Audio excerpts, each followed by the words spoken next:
జయా బచ్చన్. జయా ఆమె ఏమంటుందంటే మన కుంభు వాటర్ ఆమె గంగా అని చెప్పి అననిక కూడా ఆమెకు సిగ్గైతున్నది. ఆమె హైటే తక్కువ అని అనుకున్నా. నన్ను ఫెమినిస్టులు తిట్టినా సరే నో ప్రాబ్లం. నా ఆస్థా దగ్గరకు వచ్చినప్పుడు, నా ధర్మాన్ని దగ్గరకు వచ్చినప్పుడు నేను ఇట్లనే మాట్లాడతా. జయా బచ్చన్ ఆమె వయసుకు నేను ఇలా రెస్పెక్ట్ ఇయ్యా, ఆమె మాటలకు రెస్పెక్ట్ ఇయ్యా. ఎందుకంటే పదే పదే పదే పదే నా సనాతనం దగ్గరకు వచ్చి నెత్తి మీదకని కొట్టుకుంటూ పోతానంటే ఊకురలే. ఆమె హైట్కి తగ్గ మాటలే మాట్లాడింది. ఆమె ఆలోచన కూడా అంతే. ఆమె కరెక్ట్గా చెప్పాలని అంటే ఔకాత్ కూడా ఆమె హైటే.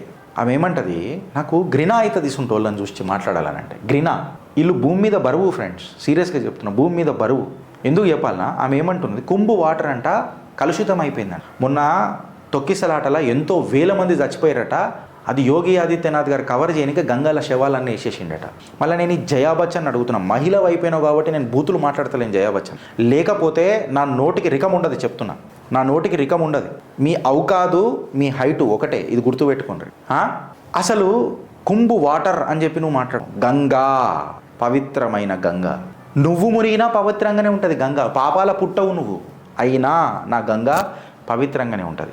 ఇంత ఎందుకు మాట్లాడుతున్నాం అని చెప్పి మాట్లాడితే, ములాయం సింగ్ యాదవ్ అప్పుడు ఆడొక రేప్ జరిగినప్పుడు శక్తి మిల్స్ రేప్ అని అంటారు. నువ్వు సమాజ్వాదీ పార్టీకేనే కదా రాజ్యసభ ఎంపీవి కొన్ని సంవత్సరాల నుంచి జయా బచ్చన్. ఇప్పుడు నేను ఏమడుగుతున్నా అంటే, శక్తి మిల్స్ రేప్ కేసు అప్పుడు ములాయం సింగ్ వచ్చి లడ్కే హే లడ్కోసే గలతీ హో జాతీ హే అని చెప్పి ముక్కు పచ్చలారని వయసులల్లా మహిళలను రేపు చేస్తే పోరలు జోష్లోకి పోయి చేసేస్తారు, తప్పులైతే పోరలతో అని అన్నప్పుడు నీ నోట్లకే నీ మాట రాలే జయా బచ్చన్. అప్పుడు నిన్న రెస్పెక్ట్ ఇచ్చి మాట్లాడేది ఒక మహిళవై మహిళకు మాట్లాడలేకపోయినావు. నువ్వు ఒక మనిషివి, నీకు ఒక రెస్పెక్ట్ జయా బచ్చన్. నువ్వు సెలబ్రిటీవి అయితే నీ ఇంట్లో, నీ భర్త తోపు అయితే అది నీ ఇంట్లో, నీ భర్త లెజెండ్ అయితే అది మీ ఇంట్లో, ఇక్కడ కాదు భారతదేశంలో నువ్వు నేను అందరం ఒకటే. ఔకాద్ని మించిన మాటలు మాట్లాడకు జయా బచ్చన్. సెకండ్ విషయం ఏందనంటే, సరే ఈ మధ్య చలే మర్చిపోదామని నీ పార్టీలోనే ఉండే కదా జయప్రద, నీ తోటి నటి కూడా కదా జయప్రద.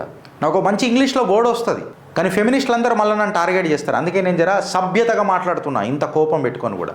జయప్రదని సెక్సిస్ట్ రిమార్కులు చేసినప్పుడు, మిసోగనిస్ట్ కమెంట్లు చేసినప్పుడు ఆజాం ఖాన్ గాడు, ఆమె ఓన్ పార్టీ లీడరు, మళ్ళీ సమాజ్వాదీ పార్టీకి సంబంధించిన ఆజాం ఖాన్ చేసినప్పుడు నీకు భయమైన అది బాలీవుడ్లో నీకు ఏడ అవకాశాలు పోతాయి నీ కొడుకుకి నీ కోడలు కనని ఆ రోజు నీ మొగుడు చెప్పలేదా నీకు? అమితాబ్ బచ్చన్ చెప్పలేదా? సినిమాలలో లవ్ పెద్ద పెద్ద క్యారెక్టర్లు చేస్తాడు.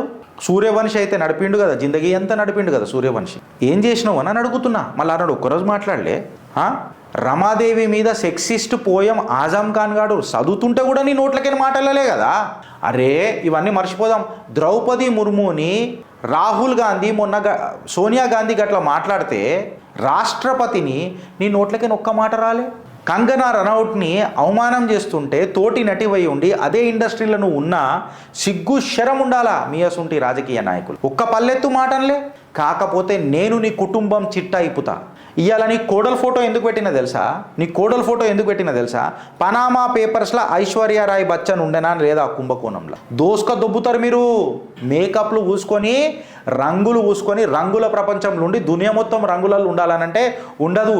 ఈడ కాదు వల్లమ్ము పిచ్చుకారి తూనే ముజే మారి సీదీ సాది చోరీ షరాబీ హో గయి. అట్లేముండదు ఈడ జిందగీ, అట్లేముండదు. అర్థమైందా? ఓ పెద్ద నువ్వు మాట్లాడంగానే ఈడొవ్వడు దర్దుబారీ కహానీ ఈడ మాట్లాడాడు. ఏ దర్దురా రెబులయా సున్నులే పుక, ఇవి నడవై. ఇది గుర్తుపెట్టుకో. ఇవాళ ఐశ్వర్యరాయ్ బచ్చన్ ఎన్ఫోర్స్మెంట్ డైరెక్టరేటు ఆమెని 2016 పనామా పేపర్ గ్లోబల్ ఎక్స్పోజ్లా ఆమెని ఎంక్వైరీ చేసిందా లేదా? ఆమె వెల్త్ సంపాదించి ధనం సంపాదించి ఫారెక్స్ రెగ్యులేషన్స్ని వయోలేట్ చేసుకుంటా బయటి దేశాలలో పెట్టుబడులు పెట్టింది అని చెప్పి గంభీరమైన ఆరోపణలు ఎన్ఫోర్స్మెంట్ డైరెక్టరేట్ వేసిందా లేదా? ఇప్పటిదాకా కేసు ఎక్కడి దాకా ట్రజెక్టరీ పోయిందని అన్నది పక్కకు పెడితే ఇంకా ఇన్వెస్టిగేషన్ దాని మీద జరుగుతూనే ఉన్నది. ఈ కథనం తప్ప, ఎన్డీటీవీలో వచ్చిన కథనం తప్ప, 2021 ఐశ్వర్యరాయ్ మీద వచ్చిన కథనం. ఇవాళ సిగ్గిడిసి నువ్వు మాట్లాడాలా? దేశాన్ని దోసుక దొబ్బుతున్న ఆరోపణలు ఉన్నాయి మీ కుటుంబాల మీద. ఇవాళ నువ్వు దేశ్ ఉపయోగి యోగి ఆదిత్యనాథ్ గారి మీద మాట్లాడతావా? నోటీసులు ఇష్యూ అయినాయి మీ బచ్చన్ ఫ్యామిలీకి. అసలు ఈ foreign remittances since 2004 RBI liberalised remittance scheme కింద ఏడేడ చేసిరు, ఏమేమి చేసిరు, ఈ దీనికి అన్ని ఆన్సర్లు ఇయ్యండి. ఎన్డీటీవీ క్లియర్ కట్గా చెప్పింది. Aishwarya Rai has submitted records on foreign payments she has received since 15 years అని చెప్పిండ్రు. ఇది ఇన్వెస్టిగేషన్లు ఉంది కాబట్టి నేను ఇడికే మాట్లాడుతున్నా. ఈ పనామా పేపర్స్లోనే కరీంనగర్ గ్రనైట్ కూడా ఉన్నది. మళ్ళీ మాట్లాడాల్సిన మాటలు ఎవరు మాట్లాడరు. ప్రాబ్లం ఆడ. దేశం కోసం ధర్మం కోసం మనం మాట్లాడుతూ ఉంటాం, ధనం కోసం దేహం కోసం వీళ్ళు కాంప్రమైజ్ అయిపోతారు. అది కరీంనగర్ గ్రనైట్ అయినా ఆ కాడికి వస్తే ఇవాళ ఐశ్వర్య రాయ్ అన్న ఇవాళ నీ దిక్కే ఈమెను గుంజుకొస్తున్నామని అన్నది కాదు, ఆమె ఆరోపణలు ఎదుర్కొంటుంది, నీ ఫ్యామిలీ నీ కుటుంబం ఎదుర్కొంటుంది. సుఖమైన సొంటులు మీరు మాకు ఏషియన్ పెయింట్ వేసి పాడతారు, ఖుషీకి రంగులా ఏ గడియా అని మళ్ళీ సినిమాలు తీస్తారు, కభీ ఖుషీ కభీ గమ్. ఇదే మీ మొగుడిది బేమిసాల్ సినిమా చెప్తున్నా. బ్రిటిష్ వాళ్ళు వచ్చి భారత్ని కనబెట్టిరట, సిగ్గు లేదు గా డైలాగ్ చెప్పేటప్పుడు నీ మొగుడికి. ఉల్టా హాత్ పచ్చకడ కొట్టాలి అమితాబ్ బచ్చన్ ఆ రోజు. ఏం మాట్లాడుతున్నావు అని బ్రిటిష్ వాళ్ళు వచ్చి భారత్ని కనిపెట్టినారు. బేమిసాల్ చూడుపో సినిమా కొట్టురు ఫ్రెండ్స్, యూట్యూబ్లో వస్తుంది వచ్చు నాకు తెలిసి. కాశ్మీర్ అంట మొగళ్ళు కనిపెట్టిరట. ముగ్గు వచ్చినారు మీరు.